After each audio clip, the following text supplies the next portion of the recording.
खबरों का सिलसिला आगे बढ़ाते हुए रुख करेंगे स्पेन का। मारूफ जर्नलिस्ट और पाक न्यूज के ब्यूरो चीफ मुमताज मुनीर सहोत्रा और हल्का बैतुल अदब बार्सिलोना के सदर राना नजर इकबाल ने मुस्तफ़ा डोनर कबाब बार्सिलोना का विजिट किया।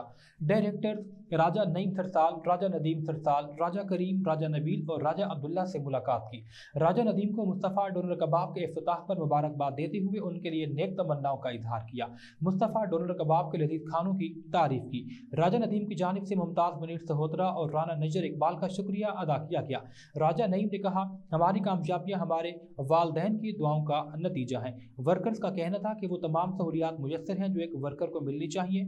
इस मौके पर मलिक वकास, बाबर शब्बीर, मलिक फैयाद और चौधरी फैजान भी मौजूद थे।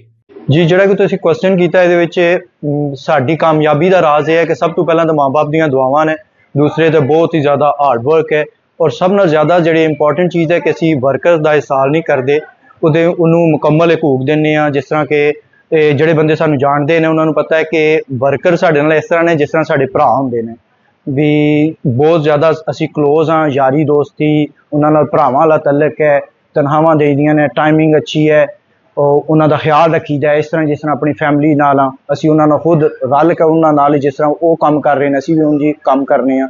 ਇਹੀ ਕਾਮਯਾਬੀ ਸਾਡੀ ਦਾ ਰਾਜ਼ ਹੈ।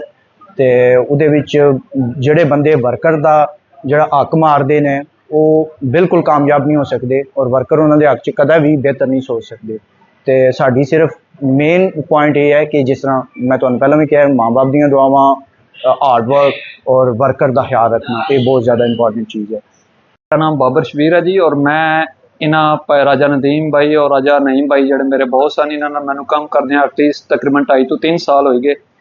और फस्ट डे जो मैं स्टार्ट किया उस तो लैके अज तक मैं एज ए वर्कर ये चीज़ सली नाल कह सकना कि इन्होंने मूँह तो मैं तू का लफ्ज़ नहीं सुनिया। Worker as a brother deal करते 2-3 पॉजिटिव चीज़ां जिहड़ियां मैं फील कीतियां। मैं बहुत ज़्यादा मेरा तजर्बा है यूरोप का 8-10 साल का, लेकिन एक सैलरी विदन टाइम पे कर दे, ठीक है, 3 तारीख सैलरी तुहाडे अकाउंट विच होवेगी। दूसरा एक सैलरी एक्सट्रा पे कर दे। मेरे ख्याल वायद पाकिस्तानी है बिजनेसमैन जिहड़े कि बार्सिलोना दे विच वर्कर नूं एक एक्सट्रा सैलरी देंदे।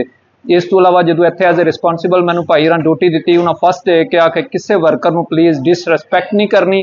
साडा यह पहला असूल है कि हर वर्कर नूं तुसीं रिस्पैक्ट देनी, रिस्पैक्ट नाल बोलना, रिस्पैक्ट नाल अच्छे तरीके नाल उहदे कोल काम लैना और इंतहाई कोऑपरेटिव अंदाज़ च बंदे साडे कोल काम लैंदे। सानूं नहीं फील होंदा एज ए वर्कर असीं इत्थे काम कर रहे हैं या असीं इन्हां दे भाई हाँ। सब तो बड़ा पॉजिटिव जो इन्हें चाहिए है कि 2-3 चीज़ों के फालतू रिस्पेक्ट तो कोई चांस नहीं है। अल्हम्दुलिल्लाह असीं सैटिस्फाइड हाँ और अल्लाह पाक तो दुआ है कि इन्हों मज़ीद तरक्की अता